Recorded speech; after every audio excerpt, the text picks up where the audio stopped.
What I've found is that customer marketers and marketers in general tend to be pretty competitive. It's a competitive industry, right? It's a lot of numbers and a lot of content is even aimed at competitors. Sometimes the case study is literally why this customer switched from a competitor, right? So it's inherently competitive. Hey, I'm Corrina. And I'm Taylor. And this is Direct, a podcast we created to showcase the creativity and hard work of go-to-market teams everywhere.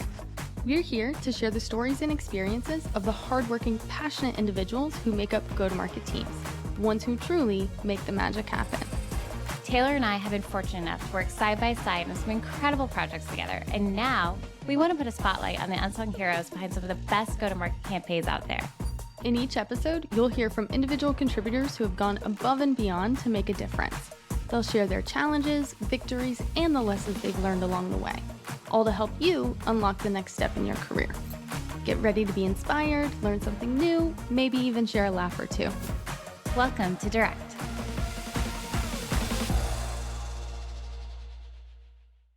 Hello, everyone. Welcome to another episode of Direct. As always, I am joined by my co-host, Miss Taylor Young. Taylor, hi. Hi, everybody. And today, I am thrilled to be having Ryan Quindlen join us today. He leads customer success and content at Laudable. It was actually their first marketing hire. He has predominantly worked in startups, and Laudable is actually the largest company he's worked at to date. He used to be in a Led Zeppelin tribute band back in college, and he sings and plays guitar. And now he's actually a wedding DJ in his spare time. Ryan, welcome to Direct. Hello, thank you so much, Corrina and Taylor. Great to finally chat with you guys. So Ryan, tell us a little bit about wedding DJ. Like, you have gone the gambit of from Led Zeppelin all the way to wedding DJ. What is the craziest wedding experience you've had so far? That's an amazing question. Funny enough, I find that the weddings tend to be the more tame gigs. Everyone's on their best behavior for the most part. I find that, working my way up to weddings, I think was actually the hardest part. In college, when I was doing bars and like taking kind of whatever gig I could get for $50 on a Friday night, I got cast in a TV show called City Beats. It was a hip hop breakdance competition show for kids. It was like all like, come on, if you're a kid that can breakdance, come on this show. And they needed like rotating DJs, and I got brought on, and it was, can we curse on this podcast? Oh, yeah. Feel free. It was a shit show. It was a complete shit show. Nobody knew how to make a TV show at all. The only people that knew what they were doing were these kids who were just like flipping around and breakdancing all over the place. It never aired, but I have an IMDb credit. So. Oh, wow. That's impressive. Very cool. There you go. So that is my weirdest DJ experience to date. But now that you've brought this up, I'm sure that the next wedding I work is going to be just so strange. Oh, absolutely. It's going to have to be. So we always get started in our podcast with one question for each of our guests, which is, if you had a magic wand. I know we were just joking about Ren Fair before we started. And of course, I do have an actual magic wand with me. If you had a magic wand and you could change anything about your role, your personal life, working at startups, anything like that, what would you change? Oh my goodness. What a question. So as someone who really struggles with time management, or I guess not so much struggles with, but in a role where I have a bunch of hats, right? Time management is a big piece. I would love truly, if I could just wave a magic wand, I think the top thing that I would want is one day a week, just by myself with all notifications off in a place that just has great lighting and sound designed to make a bunch of content in, where I can just like have free reign to create nonsense.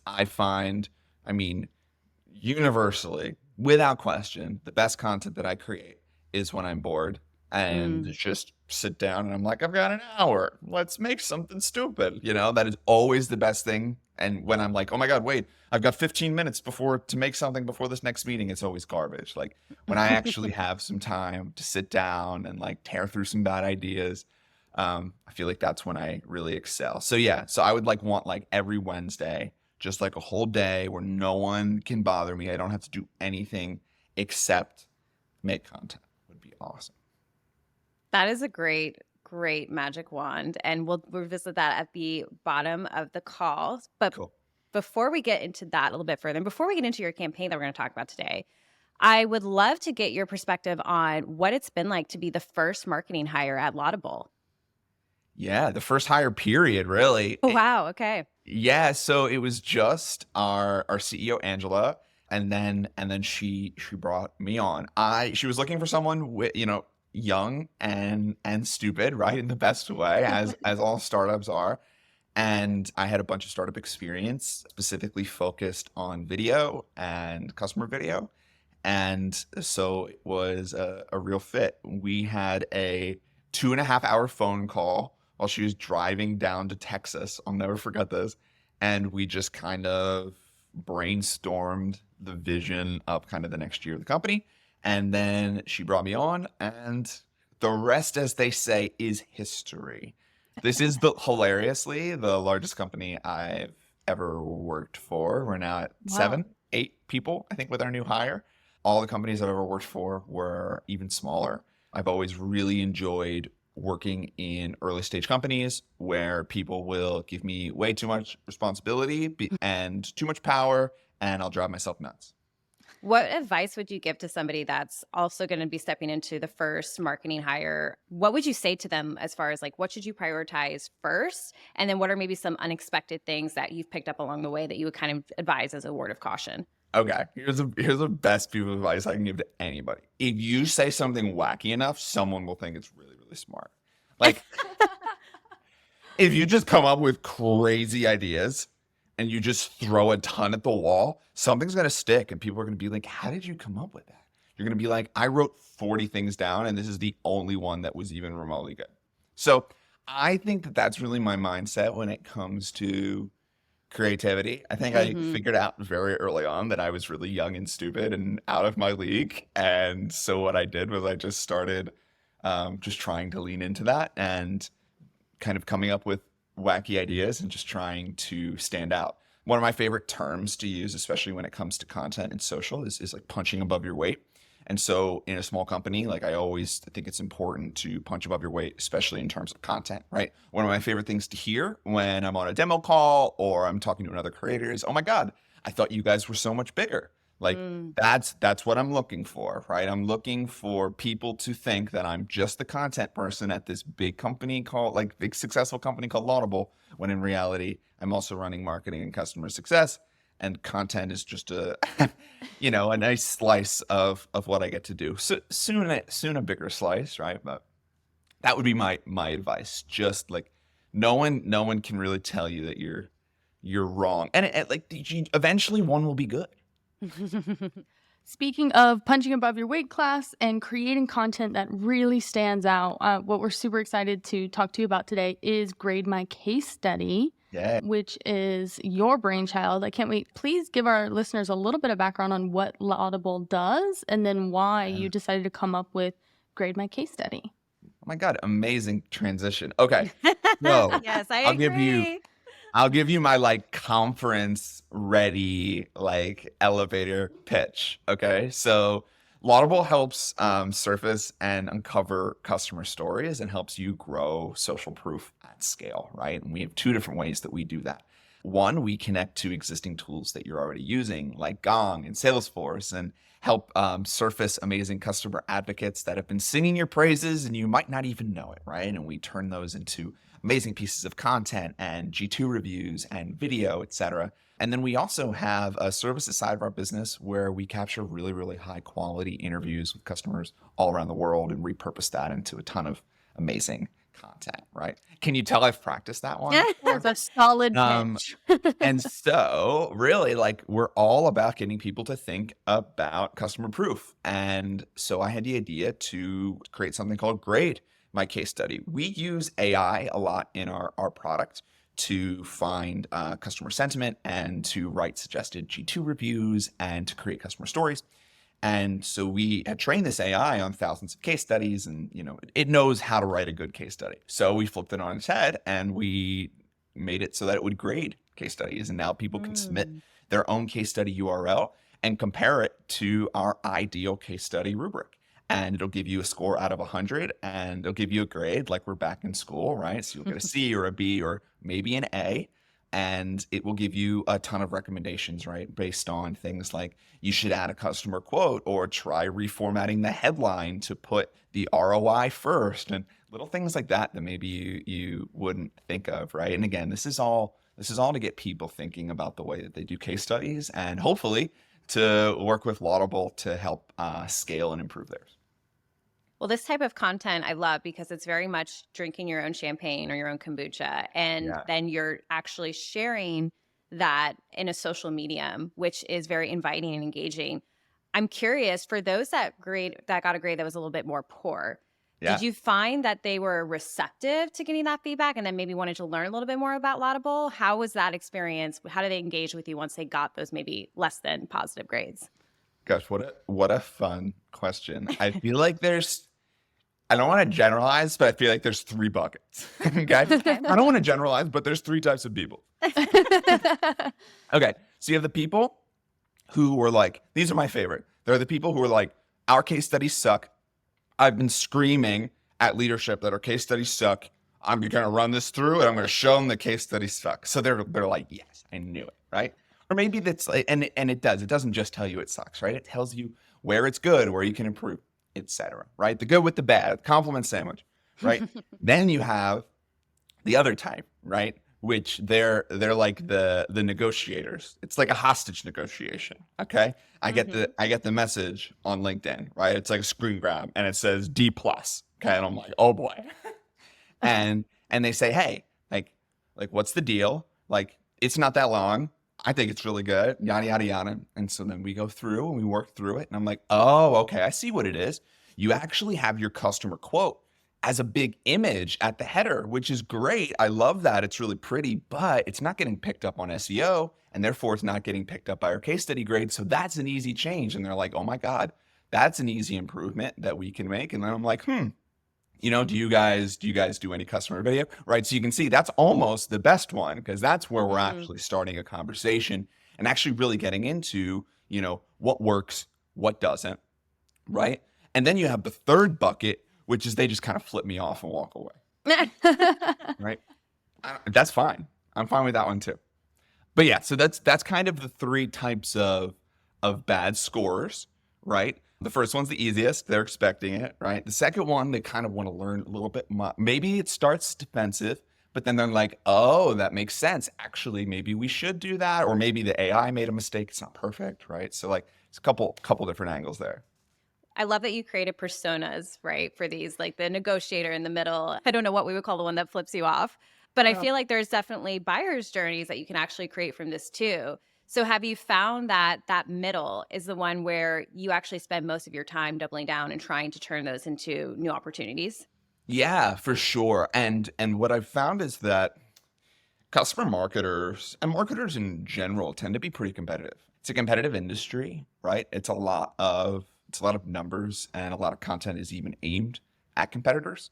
Sometimes the case study is literally why this customer switched from a competitor, right? So it's inherently competitive.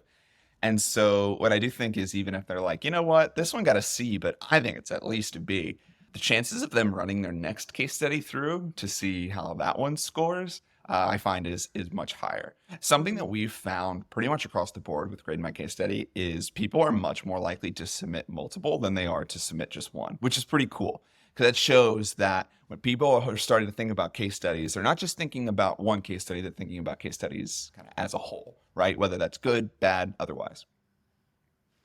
That's incredible. And I know you mentioned numbers, and that Corrina knows that that's my favorite thing. So I'm really curious. I know you're working in numbers in all of your case studies. What metrics have you seen that can show that building this content tool that's not necessarily being paid for by any means, but it's generating conversations, leads, so to speak, as well? What have you guys seen internally, the success from that? Yeah, what a good question. It's definitely been a great lead magnet for us. We find that more than anything, it really contributes to our overall goal of sort of just giving free advice and building in public, We have another free resource called our Laudable Playbook, which is every play around repurposing social proof or a different type of customer video or a different type of review or social post using a quote from a customer. All of those ideas that we have, we put on our public playbook. It's called the Laudable Playbook. It's on our website, and basically everything that we've given to our customers, all the advice that we've given to our customers, is free on our website, right? And this is really just a part of our goal to get people thinking about the way that they do case studies, right? There are a lot of solutions out there that are pertaining to case studies, but I can say, quite simply, none of them are looking at it the way that we do. And we find that a tool like the playbook and a tool like Grade My Case Study is a great way to show our expertise, right? Is to show like we have a point of view on case studies, right? You grade it and it says you don't have enough customer in it and you don't have enough customer video. It's a very strong point of view from us on what makes a great case study, right? Strong customer quotes, strong ROI, and video, right? And if you don't necessarily agree with that, there's nothing wrong with it, but that's our point of view. And we find that if someone comes in and they say, that's what we want to be doing, that's what we're hearing from our customers, and they see that it's backed up by a tool that we put out for free and our playbook that literally shows the way we think about customers, right? Then they have a pretty good idea of what it's going to be like working with us. That's what I think impresses me most about the content you all put out, especially this, the Grade My Case Study too, is that it's very clear that you have a strong point of view, and that's coming through not in specific taglines or specific, imagery. It's always just, again, how you are presenting back the data, how you're showing and building in public. You're really pulling on and capturing people's emotions. And even when you went to, I think it was SaaStr, I think you were giving away Tamagotchis, which I love. Yeah, I got one right here. Hold on. Oh, yes. Let's see. It's been ages. I was so jealous to not be able to grab one. Yeah, and my little SaaStr guy. Oh, I love it. Yeah, that was all a part of our effort to make Grade My Case Study pretty competitive, right? You're walking around on SaaStr and you've got booths right across from each other that are huge competitors, right? And so I thought it'd be pretty fun. What if we just start writing everybody's grades on a big whiteboard, walking around? Here's a piece of advice for anyone in marketing, maybe event marketing. A booth at SaaStr or a big conference is approximately $50,000. A whiteboard from Staples is $17.99. Okay. I'm not great with numbers, but someone in finance run an ROI analysis for that because I got several strong leads out of SaaStr, a bunch of them out of a freaking whiteboard. Okay. So that just goes to show, like, it does not have to be complicated here. We just walked around and said, you guys want to know what your case study grade is? If you get an A, you get a Tamagotchi. And I said, and then if you don't get an A, you get free candy. People are like, awesome. Okay, let's do it. And then, it's, so who's working on your case studies? Like, is it hard? And they're like, yeah, we hate writing case studies. Writing case studies sucks. We wish somebody would help us with it. And I'm like, well, so it's easy. It's fun. I'm not a very salesy person. I like to solve problems. I like to give people Tamagotchis, right? Well, That's and my you're very much the persona that you're selling to, which I think is incredibly smart of your CEO to have, found you. Obviously, you're very creative, but you're very much the persona too. So I would say that you actually know very well how to sell to this audience because you're, again, pulling on their interests, pulling on their emotions, their pain points, right? Case studies are not fun typically. We haven't made them fun until really campaigns like this. How would you encourage other marketing professionals that maybe aren't as extroverted, maybe aren't as comfortable taking risks to deploy similar, thought-provoking, engaging, and impactful campaigns, but maybe don't have the confidence or the buy-in internally to push stuff like this forward? Yeah, what a good question. So I will say, I'm very blessed in that I work at a company that loves content and loves to take, as we say, like low risk, high reward swings. Like, let's send Ryan let's send him with a dozen Tamagotchis and a whiteboard to San Francisco and see what happens. And like, I love that kind of stuff. So, not everyone's going to work at a company where they're just willing to send you to go kind of be yourself, right? But I will say that that's becoming the norm, I think, in that people and companies, especially in B2B, are starting to leverage people's personal brands and encourage them to be themselves a little bit more.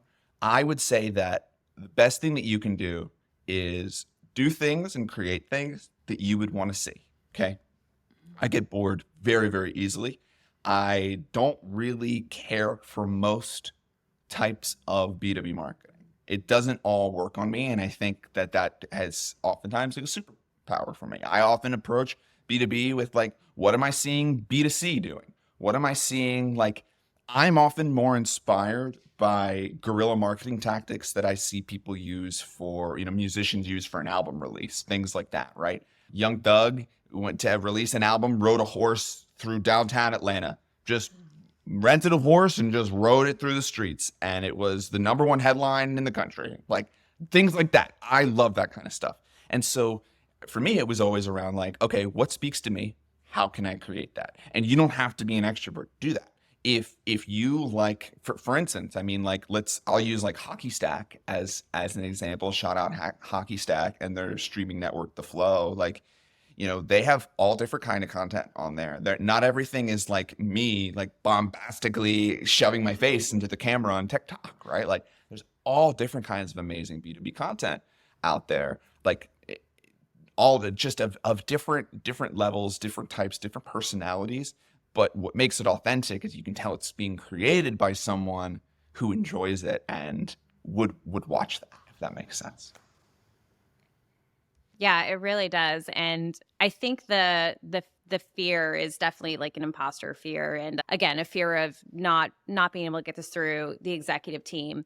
I'm wondering, and I don't want to jump the gun too much because it's kind of spawning on the first question we asked you, the magic wand question, but I'm wondering if there's even a way that you can prove out, just like you did with the content for Grade My Case Study. I'm wondering if there's even like a model that you could start to talk about online, start to create that actually shows that by persona, these types of content generally produce X eyeballs or X impressions or X leads. Have you thought about almost like productizing or creating a process for how to prove out these wild creative content ideas like the ones you've produced? Yeah, it's so funny. I have, and like, because I think about this all the time when I'm trying to think about how do we scale content at Laudable, right? How do we like lock in real content strategy? And this is such a cop-out answer, but I can't do it. I don't know what it is. I find that like so much of my strategy is reactive. So much of my strategy is responding to trends that I see and just very quickly trusting my gut on how I want to react and jump on something. And I think like for a lot of people, it's not always going to be that way. But what I would say is if there is a system that you can do, it's this. It's all about trying to maximize. I cannot remember who originally came up with this, so forgive me. But there's this concept of that vast majority of people in their careers or even in their lives are always trying to, minimize negative variance. Okay. They're trying to minimize the amount of negative things that can happen to them from any given action. Okay. A lot of people live their life in a way, and I think that's how most people live their life professionally, right? I'm really obsessed with the idea of trying to take actions that have as much positive variance as possible, right? And that comes down to the Laudable strategy, right? Of this low risk, high reward swings, right? Coming up with these weird ideas and these weird attempts that like they probably won't work, right? But the actual risk involved, the investment involved is so low that if we take enough of these shots, one of them is gonna blow up, right? For instance, like a Grade My Case Study, or for instance, last week, 24+ creators all hopped on a trend that I created called the content purge, #content purge. And which was just because I had a bunch of stupid ideas that I wanted to share out on LinkedIn. And I was like, I would never make each of these their own video. Let me just dump them and see if other people want to do the same. And a ton of people jumped on it and it took over LinkedIn for a week. And I find with things like that, like you need to be a little bit reactive, right? But also that is the risk involved with that was next to zero. What? People don't message me back. I asked them to post something and they Yeah. don't message me back. Oh no, But the positive was all of a sudden creators that I look up to are hopping on a trend that I created, right? And these big brands that I want to be looking at Laudable, I was punching above our weight. I'm from Philly. It's the Rocky Balboa in me, I think. Like all of a sudden, they're like, oh, look, Laudable inspired our brand to jump on this. So it's all about that. It's all about taking actions to maximize positive variance. That's why I don't necessarily believe in a traditional content strategy. If we were going to compare my content strategy like to an investment strategy, right? Like Warren Buffett probably wouldn't like my strategy very much. It would probably involve a lot of like small bets on risky companies, right? But that's how I create content and market. I love the framework and the concept that you were just speaking to, because when we first started talking, I have the opposite background as you do. I've always worked at massive companies. I'm now at the smallest company that I've been at, and that felt really risky to me. But what you're talking about isn't necessarily high risk, high reward. I think you're spinning it and saying, actually, it's like, what could go wrong? You get a little bit embarrassed because you posted some content that didn't actually work out. Like what could go wrong here? In the grand scheme of things, how bad could it be? So what would you say to the people who are at the bigger companies, the more risk-averse companies on teams that have a lot more red tape, but they want to be more reactive, do some guerrilla marketing, do some more creative things? What tips would you have for those people trying to make that happen? Great question. To your first point, what I love is what can go wrong. I'll shout out the lovely Ellen Quindlen, my mom. She always would say growing up, she always go, what's the worst case scenario? Like, let's do it. Like, put it on the table. What's the worst case scenario? You get in a car crash and die on the way there? Like, all cards on the table. What's the worst possible thing that could happen? They're like, okay, well, that's the worst. That's probably not going to happen, right? That one probably won't happen. And then what's the best? That probably won't happen either. We're probably going to end up in the middle. And it's such a great way to think about everything. And it's just a great way to kind of taper your expectations. But to kind of I don't know, to answer your question, I would say for larger companies, I think it is all about adjusting that mindset from minimizing negative variance to maximizing positive variance, right? Now, it's easy for me to say in a small company, because if we get in trouble for I do a spoof of I'm just going to make something up. I do a spoof of The Office or you know what I mean? And no one would ever come after us for stupid stuff like that. You know what I mean? So it's a little different. But that being said, I do think being edgy and getting attention and it's everyone's favorite example, but Duolingo, think about the risks that they take on social and you don't think that someone has emailed their legal department a little pissy over one or two things that they've done, but they're one of the biggest names in social for a freaking reason. So it's you think you get to the top without cracking a few skulls here, Mm-hmm. I'm messing around, but you got No. there's a price to pay for these things. Right. If you want to create cool, unique, edgy content, you don't just get that the first time. You don't just nail it the first time, okay? Yeah, and I think what you're saying is really going to resonate with people. So I think it's the mind shift set that you said too, right? So we're always thinking about, or most of us always think about the worst thing that can happen, but it's good to think about the possibility of something better. And then again, adjusting yourself one more time to say, where can we fall in the middle? And then I think the other layer is some people probably feel maybe less creative than others, struggle to come up with ideas. But I think it was Pablo Picasso said something like, the best artists don't copy, they steal. So to your point, you've given some fabulous examples. I love Duolingo. I was so impressed. And I did instantly think about how can I copy that? How can I replicate that and then make it my own, add my own flavor to it? And I also think what you're doing, which is really inspiring, is you really are creating on your own too. So it's not just creating content for Laudable. And of course, it does have a benefit for Laudable, everything you're doing, but you're testing and trying purely on your own so much of the time. So I think this conversation is just very inspiring and has given people probably a lot to think about and noodle on. So thank you, Ryan. Yeah. Oh, I will say my closing statement, right? If I was a CMO, if I was a CEO, what would I do? Right? I would hire people with amazing personal brands who are really creative and like to take risks. Sorry, I had like an alarm going off. I would hire people who are just really creative with strong personal brands who like to take risks, and I would just let them go freaking nuts. And I don't think it's a coincidence that some of the biggest brands on LinkedIn right now, Lavender, Hockey Stack, Laudable, are all using very similar strategies to that. So that would be my main takeaway. I agree with that takeaway completely. And I think in the age of AI, that's just going to become more and more of a must, is that what can we get out of humans? And we can get the uniqueness, creativity, and that will resonate with buyers more than anything. But Ryan, perfect closing statement. But before I let you go, we asked you at the top of the hour if you had a magic wand, you could change anything. You had a pretty great answer. And you said to us you would change the fact that you would just not be so inundated with responsibilities, essentially. You would have one day, a Wednesday, where you would lock yourself away in a dark room, all notifications go off, and you would just create. So I have a thought about how maybe we can make this magic wand a reality. But I'm curious, have you had anything that sparked in your brain since we've all talked about what you would do? But happy to go first, too.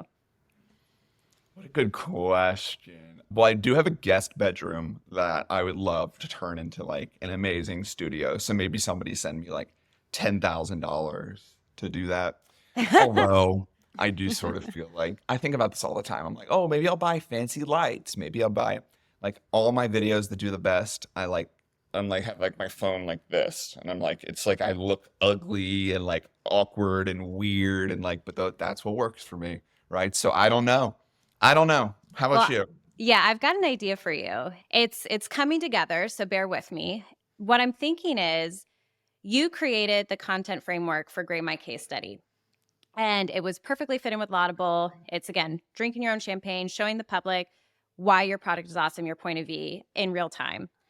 I'm thinking you could actually take like a percentage of budget. So for every lead or every net new opportunity, you could put into a budget stack that would be reserved for Ryan's creative space. And that would be every Wednesday. Maybe it's a half day, maybe it's a couple of hours. That budget would go towards you going and creating your own content. And what you would actually do is then spin it on its head and have the audience, your network, grade Ryan's new content. So it's still kind of within that framework of grade my case study. We now flip it on its head and try and have the audience actually grade Ryan's new content creation. And then you have that budget stream from your original Grade My Case Study. Anyways, I'll pause. It's coming together. What do you think? Oh my God, this is so good. It's like grade my case study. Great. Yeah. I think Honestly, it would be... that's absolutely hilarious. The idea of a grade my case study, like grade my case study content. Yeah. There's something really good here, Corrina. I might have to take this and run with it. Well, and I think it would be fun to have everybody that's even like your first batch could be everybody that's submitted to you. And maybe you even highlight those people that raise the middle finger and be like, look, you know what? I get it. Rejection sucks. But I'm willing to let you now be the judges of my content and whatever that content could be, right? And then, I don't know, it creates somewhat of a synergy of you being like, okay, I understand what it's like to put yourself out there. I put you guys on display. Here's my new creative process. You can now put me on display and grade me. I love it. This is perfect too. And I will say, like, this ties in perfectly because I've been getting a lot more people participating. We're doing a Grade My Case Study raffle for Halloween called Grave My Case Study. I know. How do I think of this stuff, right? and we're just so we're trying to get people to submit and talk about their case studies, right? And then we're actually going to give away $250, and I'm going to carve a jack-o'-lantern of the winner's logo and put it in a box and try and ship it to them. I don't know. Oh my gosh. You know what came to my mind when you said that is opening up the box and it's like, have you seen Seven, the movie Seven? Yes. What's in the box? Yes. I love it. And that ties into your like love of horror movies too, right? Wait, that's really good, actually. Yeah, what is in the box? It's a rotting pumpkin with $250 cash shoved into it. Yeah. I love it. Well, Ryan, you really are a creative genius. It has been so much fun to chat with you today. Thank you so much for joining the show. I appreciate you both. This was so much fun. Oh, thanks, Ryan. Talk soon. Thanks for listening to this episode of Direct with Corrina and Taylor. If you enjoyed what you heard in today's episode, please give us a follow, maybe even a 5-star review, wherever you listen to your podcast. And if you know someone that you'd like to spotlight, if you want to share your own story, visit us at motionagency.io/direct. We'd love to hear from you.